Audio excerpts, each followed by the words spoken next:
Bienvenido a Masculinidad 98. Hoy tenemos una invitada muy especial, la psicóloga forense y criminal, Dana Rubiano. Dana, ¿cómo estás? Hola José, ¿cómo vas? De lo más bien, de lo más bien. Gracias por aceptar la invitación. Dana es de Colombia. Ya hemos tenido la gran oportunidad de colaborar con varios psicólogos de Colombia, entre ellos Santiago Zapata y las personas de Juntando Puntillas. Así que nada, hoy vamos a estar hablando sobre violencia de género. Así que empezamos. Primero, Dana, ¿qué te motivó a entrar al campo, específicamente esta rama de la psicología? Listo, José. Bueno, primero que nada te voy a contar como un poquito de mi trayectoria. Al iniciar todo, como que quería trabajar más con abuso sexual y sí tengo experiencia trabajando con abuso sexual, pero con el tiempo, como entrando en temas de violencia intrafamiliar, pues violencia basada en género. ¿Cómo surgió esto? Yo trabajaba pues con este tema y esta es la primera vez que respondo esa pregunta, es un poco personal, pero no pasa nada. Yo tenía una pareja que era una pareja con la que estábamos muy bien realmente, o sea, me trataba como una princesa, pero tenía dificultades cuando bebía, cuando estaba bebiendo o en otros contextos, como con sus amigos o eso, tendía a ser violento. Y claro, fue súper difícil al inicio porque para mí esto era como, yo lo tenía súper normalizado, yo era de las que decía, no, es que estaba tomada, no, es que se puso bravo, no, sí, estaba molesto por tal cosa. Hasta que hubo un evento en específico que fue ya muy grande. Afortunadamente, yo sí lo explico, pues nunca hubo violencia física. Y creo que estaba muy cerca de haberla, pero no lo hubo. Eh, y bueno, definitivamente la relación se terminó, toda la cosa. Yo le había cogido miedo a esa persona. Era raro porque sí, pues estaba enamorada de él, pero como que era una situación rara en la que me sentía confundida, como que me gusta, estoy bien, pero también me asusta un poco. Y cuando terminamos, yo hacía las evaluaciones preliminares a las víctimas y era como que me respondía a mí misma y yo, uff, espérate porque creo que yo también estaba siendo víctima de violencia, pero yo no lo tenía tan claro en ese momento, porque es un tema personal y yo creo que no se da cuenta. Pasaron aproximadamente 2 meses. Yo en ese momento solo hablaba con una amiga porque también incurría en el error de no le cuento a mis amigas si lo queda mal, que sí, va a ser peor. Y empecé a hablar con otras amigas más adelante, como 2 meses después de haber terminado con él, y mis amigas me dijeron, como, "Ey, estaba siendo víctima, como así". Y claro, empiezo yo a evaluar, empiezo a recapitular, como vas hacia atrás, vas hacia atrás, y decía, efectivamente sí estaba siendo víctima, había muchas red flags, como que se veían desde el inicio, pero que yo todas las normalizaba porque yo entonces entraba en mi papel de ser validante, de, entiendo que te sientas mal, entiendo que te enojaste, sí, la situación se puso pesada por tal cosa, entonces ahí yo entré ya en shock, como, uff, yo también lo estaba haciendo. Y fue aquí como que sí, como este tema me gusta y más que todo por el hecho de haber sido víctimas, por el hecho de ver tanta normalización que hay en el mundo. En el mundo realmente nosotras mismas lo ejercemos, nosotras mismas hacemos o lo aceptamos o lo vemos normal en otros lados. Por eso empecé como a trabajar y a hablar muchísimo de esto. Yo lo decía a mis amigas, lo decía como ha ido creciendo. Realmente he trabajado con compañeras que también manejan el tema como de manera interdisciplinar, como abogadas, trabajadoras sociales. Y eso ha hecho como que me acerque muchísimo más al tema de la violencia de género. Fíjate, muchas gracias. No pensé que íbamos a hablar de una experiencia personal, pero gracias por la vulnerabilidad de hablar de esto, porque genuinamente le añade un elemento personal a la profesión de uno. No digo que sea lo mismo, pero en mi caso, que trabajo con la psicología de la masculinidad, pues he tenido, pues por ejemplo, no tengo figura paterna y eso influyó de cierta forma en mi desarrollo de mi masculinidad, mi sentido como hombre o algo por el estilo. Y es interesante cuando podemos unir estas experiencias personales con nuestra profesión porque le añade un toque más apasionado. Claro, no porque sea bueno haber pasado por la experiencia de violencia de género, pero en parte influyó de cierta forma que llegara al punto donde está ahora. Y pues sin invalidar las experiencias que sucedieron, viendo otro lado de la moneda, que es como que ahora puede ayudar a diferentes personas, sean hombres o mujeres, que pasan por este tipo de dinámica, sea por la educación o por el proceso legal o el proceso terapéutico de estas dinámicas. Entonces, fíjate, hablando de violencia de género, hablando de tu profesión, no se puede desvincular el hecho de que, pues, eres mujer y hay unas tendencias a que las mujeres sean las víctimas, o por lo menos la que se visibiliza más el que las mujeres son víctimas, porque claro, sabemos que hombres también pueden ser víctimas, pero es menos común y aunque no se reportan muchos casos donde los hombres son las víctimas, se entiende que sigue siendo una minoría. Por ende, y ya hablaste un poquito de eso, pero ¿cómo ha sido tu experiencia trabajando en este campo, tomando en cuenta pues estos retos que enfrentan las mujeres? Bueno, en tema laboral sí ha sido complicado, es bastante difícil, pero también se encuentra mucho este tema sexista en el que, claro, no sé cómo sucede allá en tu país, pero acá sí es como, no, es que las psicólogas, las mujeres, como que se invisibiliza el hecho de que también hay hombres psicólogos. Y sí me ha pasado mucho eso. Que también me ha pasado, bueno, hablando como de la parte de adentro, como trabajando como hacia ayudar a la población, sí me pasaba que me llegaban muchas veces mujeres denunciando eh, casos de violencia. Y cuando yo hacía toda la evaluación del caso, yo me daba cuenta que la víctima era el hombre, la pareja. Y yo decía, claro, yo entraba ahí como en un conflicto en el que decía, ella es la que está denunciando, ella es la que está solicitando una medida de protección, pero yo también tengo que protegerlo a él, porque él también está siendo víctima y él no lo sabe, porque él no es consciente de eso. Entonces, claro, muchas veces yo terminaba como enfrentando a estas mujeres y se enojaban muchísimo conmigo, porque es como, bueno, pero se sentían violentadas, y pasa ahí como el tema de la revictimización, pero yo era como, no, pero no te estamos revictimizando, o sea, sí, evidentemente puede que estés recibiendo violencia, pero también estás siendo violentadora y eso, pues es algo que no se le puede negar, que yo creo que a los hombres les ha tocado bastante duro con eso. Bueno, un momento, hago un paréntesis. A mí sí me gusta como aclarar que cuando yo hablo de violencia de género, realmente esto es un término al ser que nace como desde el movimiento feminista, se basa más que todo como en la desigualdad que hay entre hombres y mujeres. No quiere decir que yo crea o que yo apoye el hecho de que no hay más géneros, no para nada. Solo que cuando se habla específicamente de violencia de género, es como esa diferencia entre los dos. Entonces, bueno, volviendo al caso, Sí. me pasaba eso, como que de verdad terminaba yo enfrentando a las mujeres y era como, no, pues ustedes no están bien con eso. Yo no invisibilizo el hecho de que a los hombres también les toca. Y que precisamente lo que tú dices, no denuncian tan seguido y no lo hacen, creo que por el mismo estigma en el que, pues en el que todos vivimos. Como que es que si denuncias, entonces, no sé, les dan un montón de etiquetas. Entonces, sí, es algo con lo que también me gusta trabajar. Ya desde el lado como laboral trabajando, yo dentro de las instituciones también he sido víctima de violencia. Porque Mike, evidentemente, que estaba en una institución donde trabajamos en contra de la violencia, el jefe de todos, por decirlo así, o la cabeza, porque en realidad éramos como pares, pero la cabeza de todos era un hombre. Y yo no tengo problema con eso, pero era una persona que no estaba empapada del tema, que iba ya como, bueno, pues sí, chévere, sí, estamos acá peleando contra eso, pero que ellos no ejercían dentro de la oficina este tipo de violencia. Entonces, la mayoría éramos mujeres, solo había eh, un hombre heterosexual y había un hombre homosexual. ¿Qué pasaba? Entonces, se le hablaba mal a las chicas. A este hombre heterosexual no había gritos, no había nada, no había gritos. Pero a las chicas sí nos pasaba que nos tiraban las carpetas, nos llegaban a gritar. O sea, como que el regaño era diferente. En algún momento sí se evidenció como con personas mujeres que habían salido de su oficina precisamente por lo mismo, pero cuando llegó a mí, yo sí creo que no lo soporté y yo sí armé un problema tenaz, tuve que pasar la queja a la institución como tal, toda la cuestión.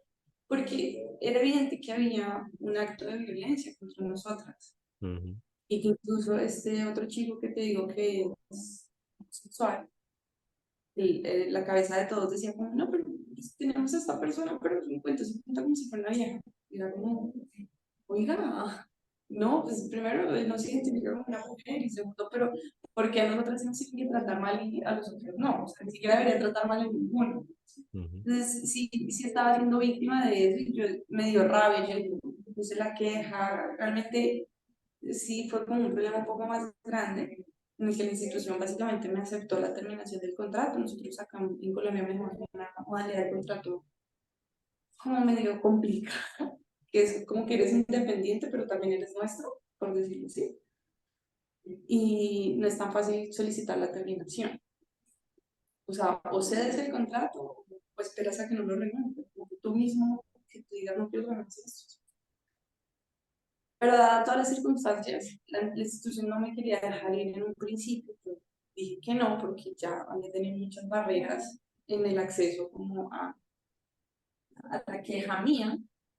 La institución decidió como finalmente cancelarme, como dejar cancelar el contrato, pero me pidieron al inicio cederlo. Yo les dije que no.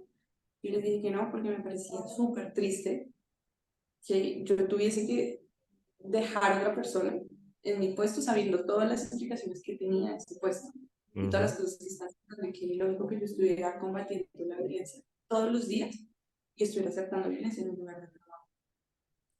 Entonces, fue finalmente ellos decidieron aceptarla. Esta otra persona, aparentemente, porque me supe más de caso, tuvo el control disciplinario y bueno, todo eso.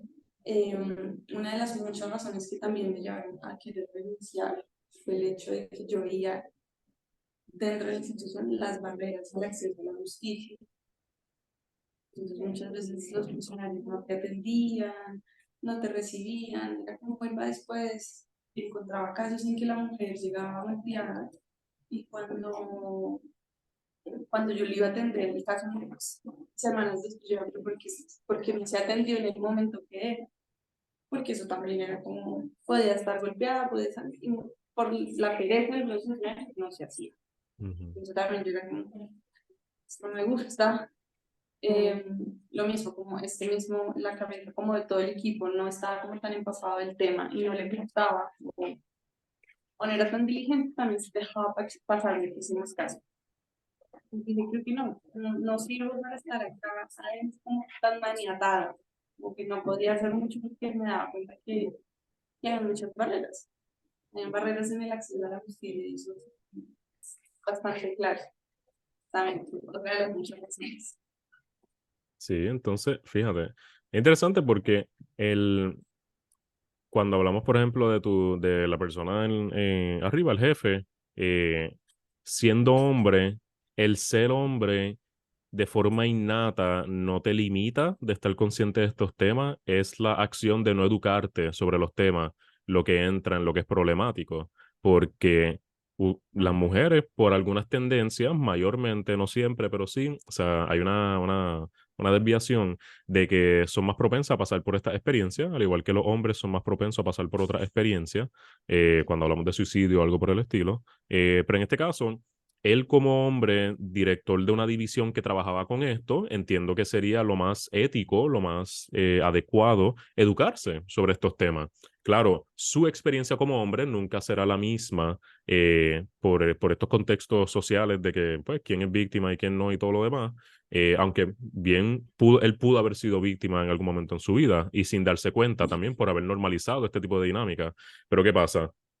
Yo pienso que es importante esas personas que están en poder estar educadas sobre este tipo de temas, porque, pues, o sea, él pudo haber sido más empático, él pudo haber sido más calmado, menos juicio, menos comentarios inapropiados en cuanto a estas cosas para facilitar el ambiente laboral, porque eso, pues, como resultado iba a facilitar el proceso de ayudar a las personas que llegaran a recibir esos servicios de ustedes.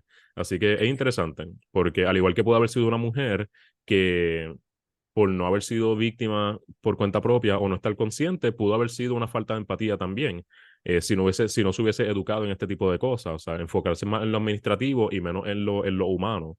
Así que vemos que el, con una perspectiva feminista, no es que la mujer esté en poder, sino que la mujer esté consciente de la dinámica. No es que un hombre esté en poder, ya lo hace patriarcal, sino que un hombre esté consciente de este tipo de temas. Pero entonces, fíjate, para otra pregunta,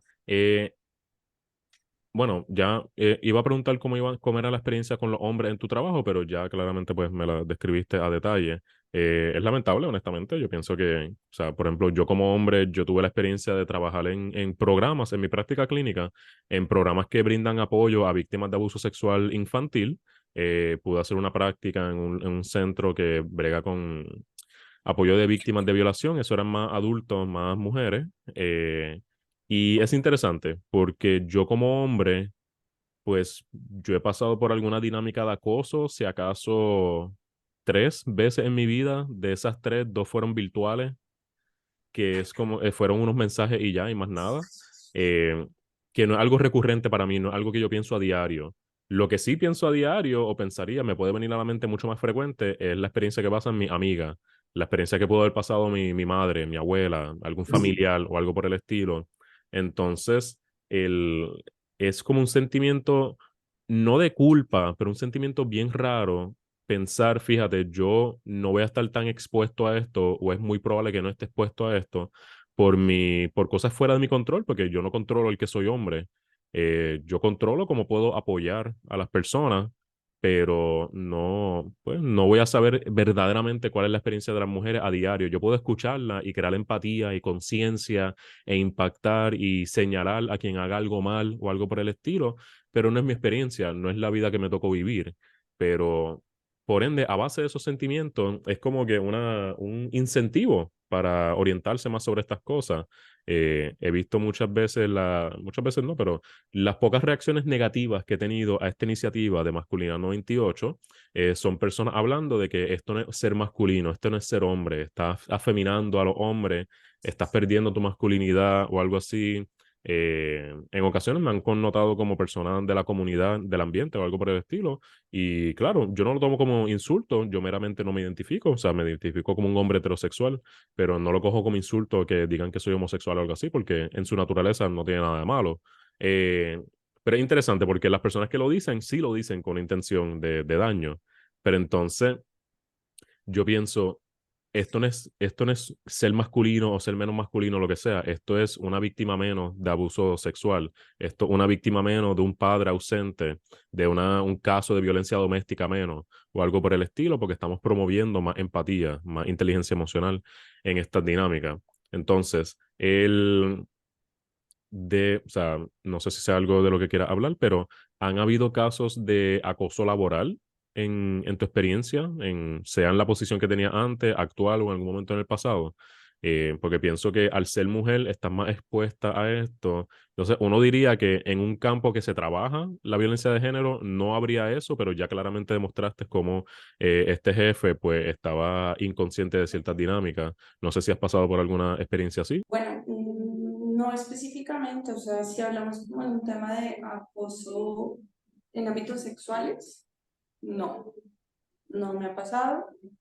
En temas de acoso laboral como tal, como definición de acoso laboral, sí, pues él estaba ejerciendo acoso laboral de alguna manera.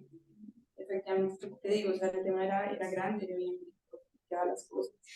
Eh, Cuando yo le pasaba los documentos, me los tachoneaba como si fuera un colegio. Me revisaba que la tilde, que el espacio, que no sé qué. Ujú, Mm, Esto en temas de definición, en temas teóricos sí se define como acoso laboral. Pero lo que tú decías, no es el hecho de que sea hombre porque yo sea mujer. Porque si me pongo a mirar como anteriores jefes que tenía, que eran mujeres, también había acoso. ujú, O sea, y eso era como un tema que quería decir de lo que estabas mencionando. No, no porque el hecho de que sea hombre no pueda tratar temas de violencia. O sea, yo creo que hay hombres totalmente capaces que pueden hablar sobre el tema, ¿cierto? Pero también hay mujeres que no lo saben. Y hay mujeres que también pueden ejercer algún tipo de violencia, porque hay mujeres que también normalizan el acoso, el abuso, la violencia como tal. ¿Listo? Entonces, tienes toda razón con lo que tú dices. O sea, el hombre también puede trabajar en contra de eso. No quiere decir que porque es hombre, entonces no lo puede hacer. O no quiere decir específicamente que es porque es mujer, es la única que puede hacerlo. Porque hay mujeres que también ejercen violencia. Claro, sí. Entonces, actualmente, en lo que te está encaminando, ¿cuáles son tus metas profesionales, académicas? Porque creo que mencionaste que querías estudiar algo próximamente. ¿En qué camino se está dirigiendo Dana Rubiano para explorar este tema de violencia de género? Listo, sí. Mi intención es estudiar derechos humanos. Como que si bien yo sí estoy muy enfocada en el tema de violencia de género y constantemente me estoy educando en eso, o sea, sobre migración, sobre liderazgo, todo como hacer el enfoque mujer, pero sí quiero como ampliar como mi conocimiento ambiental, porque si bien cualquiera puede llegar a ser. Ese es mi propósito en este momento. También estoy haciendo como una parte de área clínica, también tengo estudios al respecto. Em,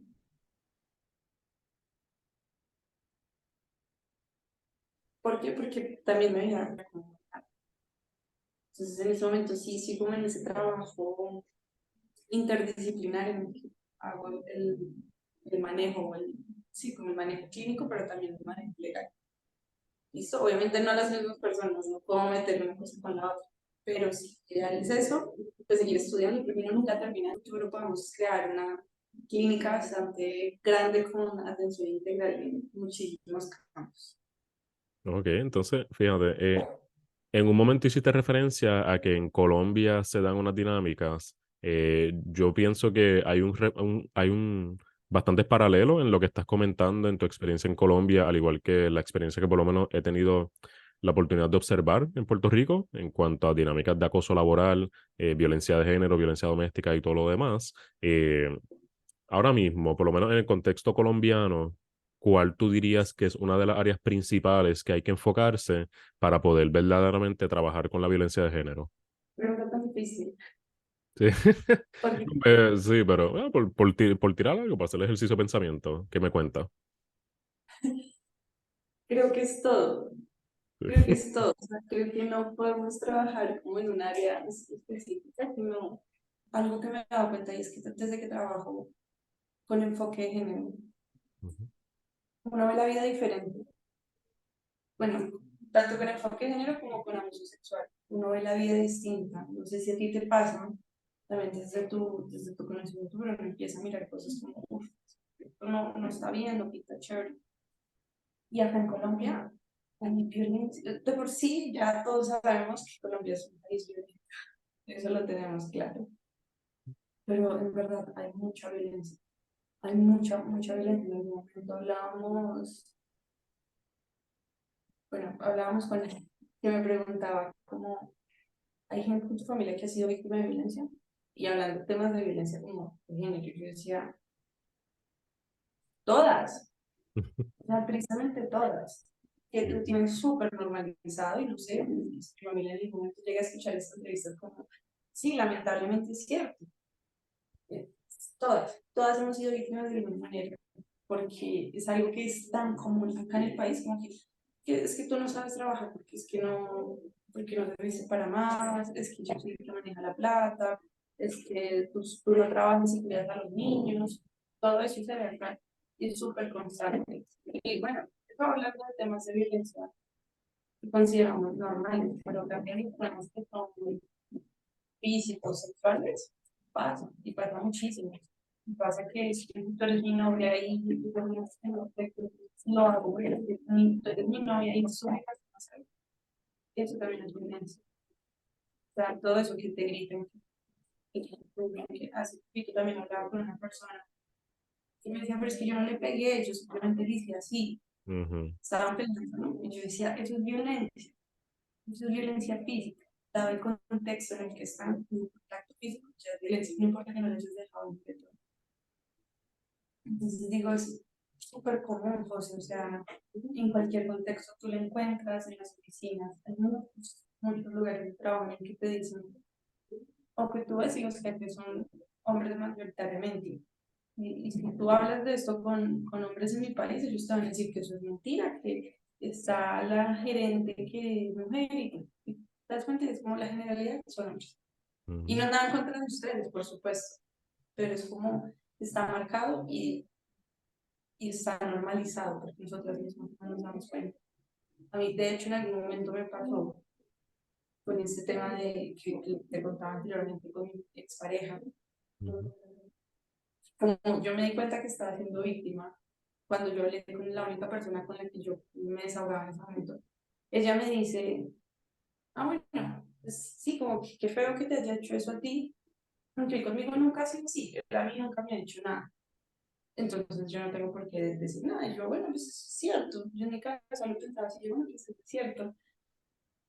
Pero después yo decía, eso también es un comentario violento, Pues, porque yo pues dije, invalidando o minimizando. claro, y no solo eso, en el caso que no se lo llegué a decir, yo le decía, si la historia hubiera sido peor, o sea, creo que entonces la gente tiende a no querer creerme o a minimizarlo por el hecho de que no fue un acto de violencia gigante. Y yo todo lo que puedo decir y las personas que me quieren y que están cerca de mí me decían, afortunadamente solo fue eso, porque creo que todos somos súper conscientes que los actos de violencia son grandísimos y pueden ser peores. Y tristemente ahorita tenemos que agradecer es que no amanecimos muertas, pero no amanecimos violadas o que, no sé, algo así. Entonces yo le decía, y si la historia hubiera sido más grande, ahí sí le habríamos dado la importancia, ahí sí habríamos dicho, uff, sí, qué mal evento. Y no habríamos dicho, bueno, es que conmigo no lo ha sido. Ujú. Pues ese fue el comentario, pues es que a mí no me ha hecho nada, pues lo tuyo sí, que triste. Entonces, ese tipo de cosas, lo que te digo, hasta ahí se encuentra la violencia. Y acá en el país está normal. Es normal que todos digamos eso, cualquiera dirá, "No, es claro, es que a la otra no le dice nada, es verdad. Pero es o sea, la persona que fue violentada es la que lo sintió. Entonces, en cualquier contexto, o sea, si te das cuenta, te hablé de trabajo, de familia, en amistades, en todo lado tú lo ves. Tú te subes acá en el transporte público, te terminan manoseando, terminan abusando y es como, pero es que tú ibas vestida así, o porque Ujú. estabas sola en Transmilenio a las 10 de la noche. ¿Sí me entiendes? Es eso. Porque ibas con falda en Transmilenio, si es que es Transmilenio, todo el mundo sabe que no tiene que poner falda. Sí, Entonces, no, es una falta de empatía y falta de conocimiento de lo que conlleva, lo que verdaderamente constituye violencia, violencia sexual, violencia emocional, económica, verbal, no verbal, política y todo.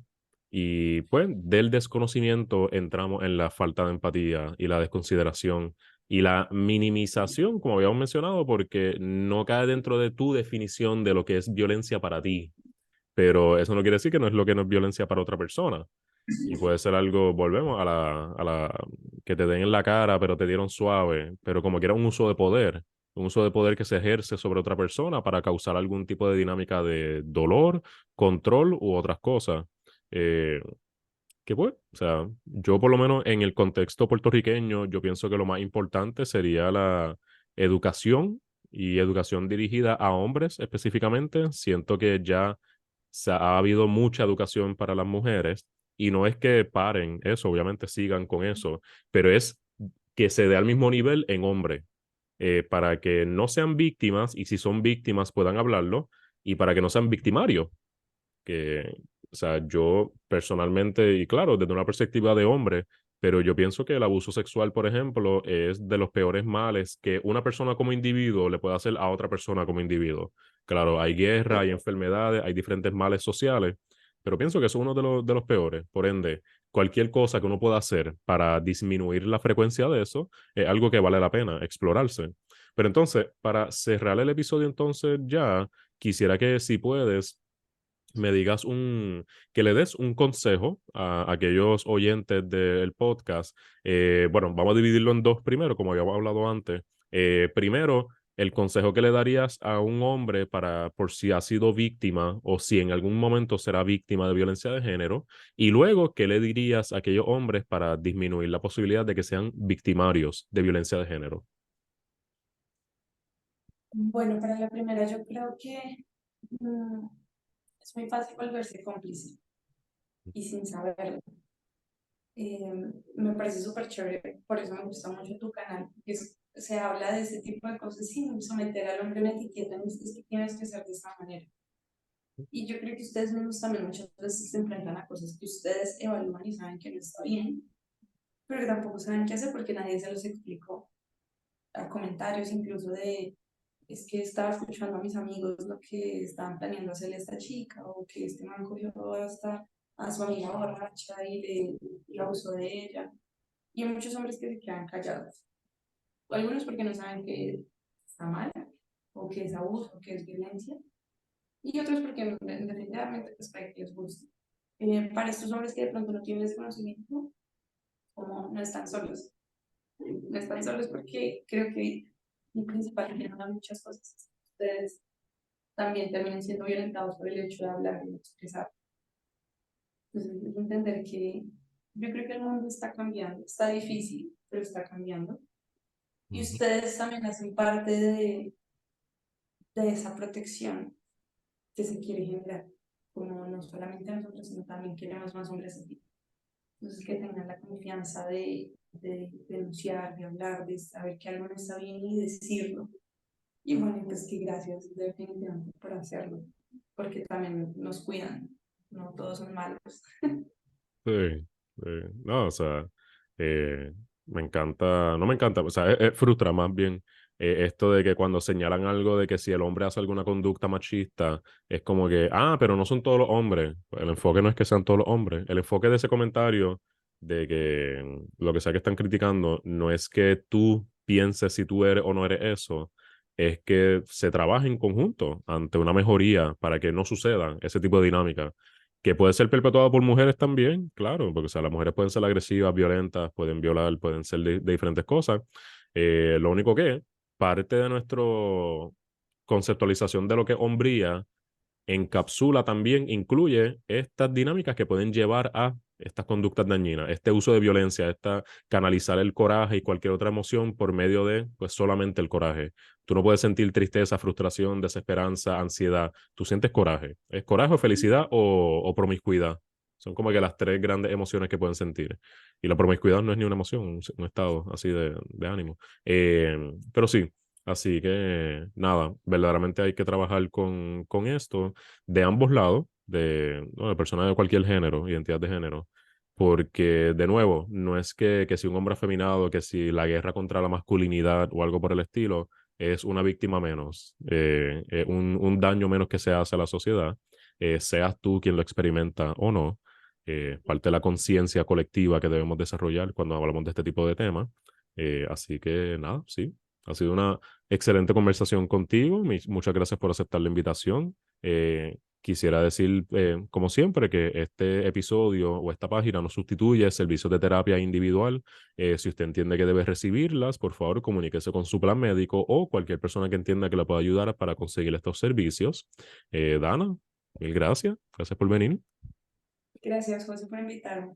Claro que sí. Y nada, con esto nos vamos. Muchas gracias por escuchar Masculina 98. Síganos en Instagram. Dana, si quieres dar la página de... Sí, yo en Instagram salgo como psi.dana Rubiano, Dana con doble N.